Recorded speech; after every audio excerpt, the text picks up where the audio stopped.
Today, we gather in remembrance of the 20th anniversary of the 9/11 attacks. Many of us, including myself, remember precisely where we were during that moment. But all of us have felt the impact of that day reverberate across time. Thank you for joining us this morning, and please join me in welcoming our first speaker, Lieutenant Colonel in the United States Army and Chair of the Department of Military Science, Michael Furman.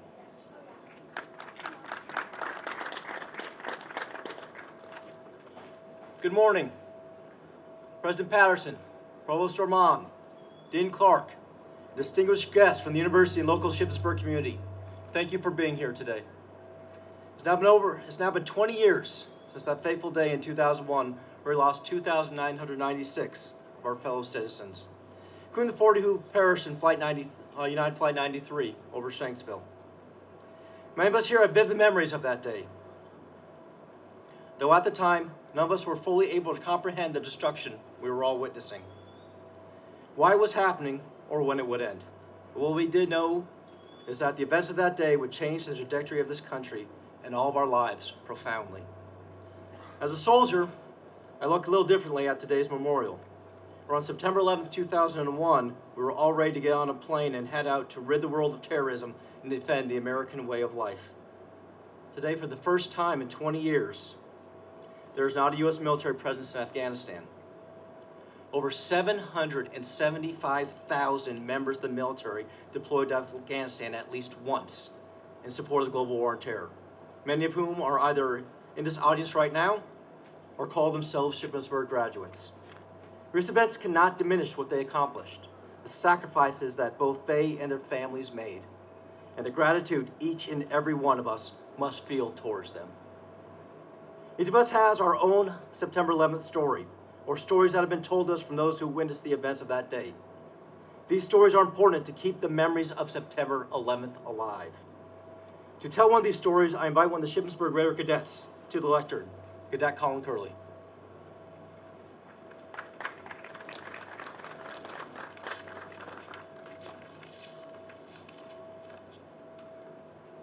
Good morning.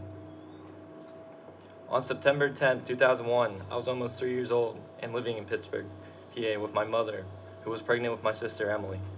My father had gone ahead of us to begin his first day of work as a new special agent with the Bureau of Alcohol, Tobacco, Firearms, and Explosives in Wilmington, Delaware, a small 10-person field office.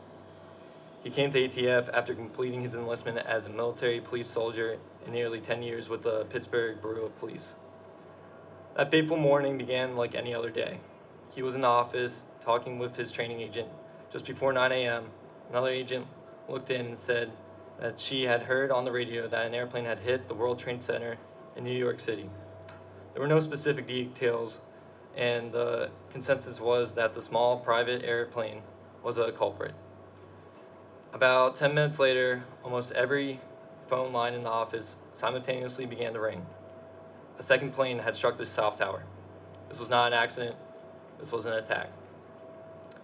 The nation was faced with a calamity, and decisive action was needed. My father went to his supervisor and volunteered to help. As this was my father's second day on the job, he could have stayed behind in the office with the other new agents. However, he knew his prior training and experience could be useful and took the initiative, bringing up senior agents to immediately respond to New York and the Pentagon. He was sent to the Delaware State Emergency Operations Center to serve as the ATF's liaison to state and local authorities. Just as he was leaving the office, preliminary reports came in that Flight 93 had crashed in Pittsburgh. My father said that he was concerned because he knew that the biggest building between New York and Chicago at the time was the USX Tower, 1 block from where my mother worked and where I was in daycare. He tried to call her, but the phone lines were jammed. Even though he could not get through, he knew my mother was smart and resourceful, and that we would be okay. My father took the keys to the old Crown Victoria and a map and headed out to the command post in Dover. During the drive, he remained glued to the radio, listening for any news on what happened in Pittsburgh, and he eventually learned that the plane had crashed in rural Somerset County. When he arrived, he found himself escorted to the governor's situation room, a small cardboard card that read ATF, was set up beside other three-letter agencies at our conference table. For the next 24 hours, he stepped up and worked with senior leaders in the state and federal government to identify resources from various law enforcement agencies that could provide capabilities, personnel, and equipment to assist in securing critical infrastructure as well as support recovery efforts in New York City. The next morning, senior ATF support personnel had arrived from Washington, D.C. at the command post to take up the mission. My father was relieved and immediately requested his next assignment. After a few hours of sleep and a quick shower, he was on the road to New York City as a security for the ATF chaplain and peer response support team. It was a long, quiet drive. When he got to Woodbridge, New York, 11 miles away from Ground Zero, the air became acrid, and he could see the smoke still blowing. The magnitude of the attack was overwhelming. He said that the mood was very somber and sad. The next few days were very long and emotional, taxing, as volunteers and first responders came to talk with the counselors. On Friday, civil air travel began to resume, and additional resources from other parts of the country began to arrive in the city. My father reported back to his office in Wilmington late Friday afternoon and asked what needed to be done next. He was told to come back Monday morning and report to the local FBI offices to support FBI's operations in Pent-Bomb. This involved following up on investigative leads regarding 9/11 and the subsequent anthrax attacks, and head off to any possible further attacks. He remained on the Pent-Bomb task force for over 2 months until senior agents in his office began returning from their deployments. My father was told that since he had already been a soldier and police officer, they were going to postpone his academy date for 1 year and have him continue to work as an agent in the field, while new employees without his background attended the academy. My father has taken me to each of the 3 9/11 locations to reflect upon what happened and how we responded as a nation. He said that leadership is not a position or a title, it is an action and example. On 9/11, many extraordinary American citizens seized the initiative and worked toward a common goal with the same purpose. Their undefeatable spirit saved lives that day and sped the recovery efforts nationwide. Some labored alongside our first responders during the events of 9/11. Others provided services to the victims, responders, and their families. And many more volunteered their time, talents, and resources. There was no job too small, and everyone did their part. It was a team effort, our country united. Tomorrow's challenges are inevitable. We can't stop them, nor can we hide from them. We must face them and overcome them. I ask that when the time comes, you accept the challenge. This is how we learn and grow. Thank you for your time, and may God bless America.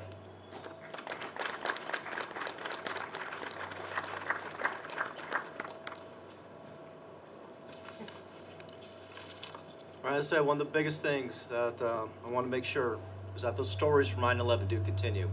We must always remember the events of that day. And with that, President Patterson, I'd like to welcome you to the lectern. Tell us your reflections from that day.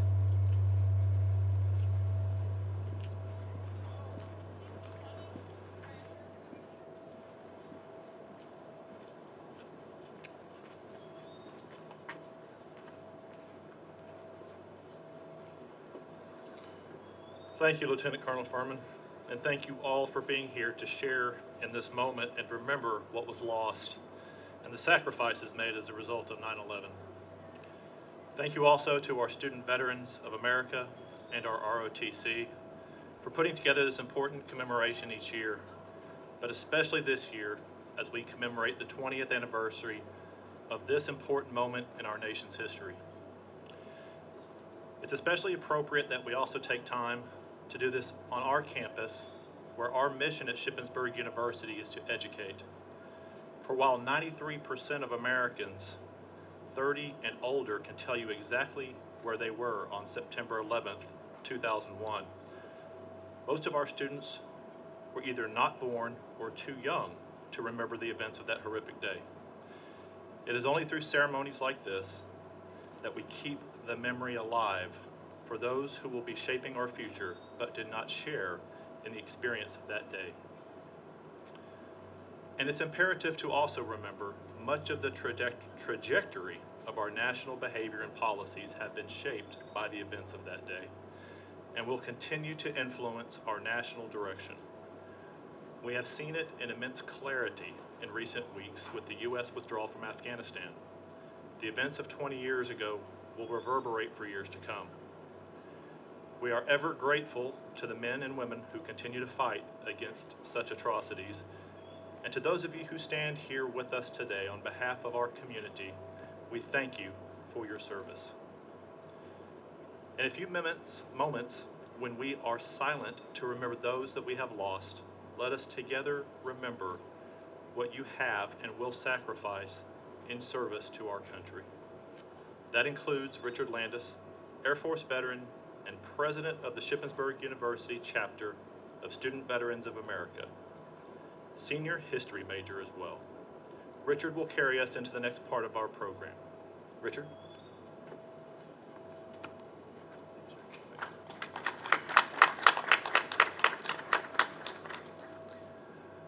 Good morning to all those gathered here today, President Patterson, Lieutenant Colonel Furman, and other esteemed members of the ship community. Thank you for attending this ceremony as we remember an event 20 years ago now, an event that shaped all of our lives.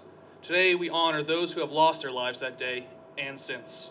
The attacks on the Twin Towers, the Pentagon, the loss of Flight 93 united this country in shock and horror, but also united us in spirit and resolve as Americans. The result of 9/11 will echo through eternity, a day that has resonated to this very moment with those now too young to even remember what happened. Many then stepped forward and swore an oath, just as I did when I became of age, and many do now. An oath to protect this country and see freedom guaranteed. From every race, creed, religion, path of life, and upbringing, there have been those who've answered the nation's call. One such individual was Nathan DeTamble, a Shippensburg alumni and graduate from the university's ROTC program. He was deployed in Operation Enduring Freedom, where he was killed in line of duty, upholding the ideals of our great nation. Many of us have lost friends, family, and loved ones in this conflict, all of which were heroes who gave the ultimate sacrifice to uphold freedom. I look around now, and I see young faces, looking how I looked 10 years ago when I first enlisted. Though we were all born decades apart, we're all united under the same belief, a better tomorrow, a tomorrow free of terror, a belief that has shaped our lives and will continue to shape the lives of generations to come. To my fellow veterans, to my fellow Americans and service members, I ask you, when you look around and see the cadets here on campus, remember, they will be the ones to take up the torch we are handing off, and will be the ones working to prevent an event like 9/11 from ever happening again. They will take this oath in order to protect our nation and the American people, to protect us.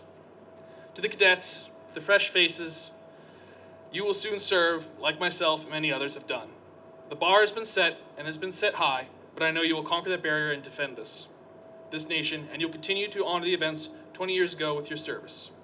Therefore, let us not forget the lives lost on September 11th, 2001. Let us never forget the lives lost since then either. The quad on this day directly reflects our promise to never forget those who are no longer with us. These flags stand for the 2,977 killed in the attacks. As we, a people, must never forget Flight 93 and the American life lost to prevent that fourth planned attack. As a community and as Americans, we honor them by making this solemn promise to never forget them. Honor them this day and every day after by striving to serve the fundamental truths and values that our nation was founded on. Honor that life, liberty, and the pursuit of happiness will forever be upheld and secured. Honor the heroes we have lost who sacrificed everything. Honor, like those on Flight 93 who gave everything. Honor and remember that it is in all of us to have such courage. Honor that the thought that in Stony Creek Township, Somerset County, or in a distant battlefield in Iraq or Afghanistan, that those heroes gave the last full measure. The passengers of Flight 93 exemplified heroism and selfless service to one peoples and nation, to their loved ones and families and many others. Their names, like their sacrifice and courage, shall never be forgotten. The heroes are Crew, Captain Jason M. Dahl, First Officer Leroy Homer, Lorraine G. Bay, Sandy Wall Bradshaw, Wanda Anita Green, Cece Ross Lyles, Deborah Jacobs Welsh. Passengers, Christian Adams, Todd M. Beamer, Alan Anthony Beaven, Mark Brigham, Derora Francis Bodley, Marion R. Britton, Thomas E. Burnett, Jr., William Joseph Cashman, Georgine Rose Corrigan, Patricia Cushing, Joseph LaDuca, Patrick Joseph Driscoll, Edward Porter Felt, Jane C. Foger, Colleen L. Frazier, Andrew Sonny Garcia, Jeremiah Logan Glick, Christian Osterholm White Gowell, Lauren Kautzi, Guncolas and Unborn Child, Donald Freeman Green, Linda Groland, Richard Gudago, Toshia Coog, Hilda Marcin, Waleska Martinez, Nicole Carol Miller, Louis J. Knackle II, Donald Arthur Peterson, Jean Hoadley Peterson, Mark David Rothenberg, Christian Ann Snyder, John Talagini, Elizabeth Waino. Please join me in a moment of silence.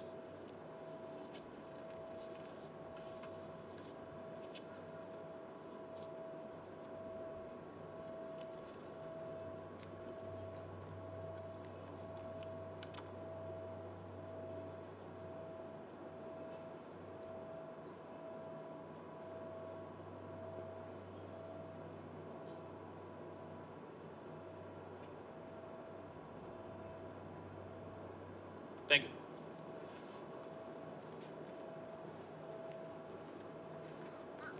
Please welcome the Reverend Jan Bai for a blessing, followed by the playing of taps as we conclude our event this morning.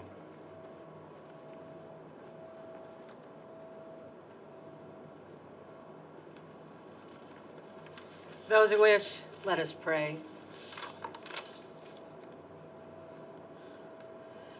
God, be with all today who grieve the loss of family and friends who were taken from this world on that day, and all who sacrificed their lives in the war on terror since.